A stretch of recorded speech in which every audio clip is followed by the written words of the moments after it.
It may not look much, but this is the front line in the battle to halt the badger cull. And those waging this campaign have been gathering intelligence for months, surveying the locations of badger sets and even covertly filming the preparations for the cull. This footage was taken by anti-cull activists secretly watching the government scientists as they assessed badger activity earlier this month.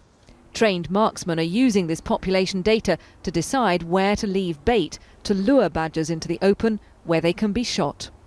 And so, armed with information compiled by activists, protesters from this camp and others will go out on nightly patrols to scare badgers away from likely cull sites and to monitor and record any shooting they do see. I think it's key that the public are involved, that whatever atrocities occur here in Gloucestershire and Somerset, that we publicise them far and wide. It is illegal to shoot healthy badgers, and the majority of these badgers are healthy. As I see it, the proposed badger cull in England is not controversial. It is clearly wrong.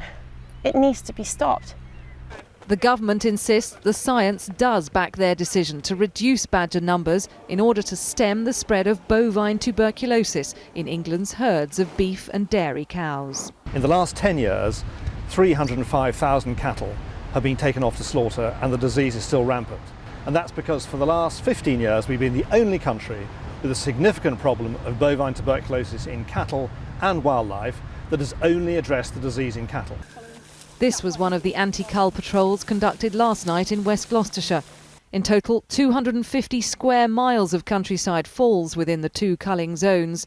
It'll be a huge task for the protesters to monitor it all, but it's also a huge task for farmers and police to keep track of the protesters.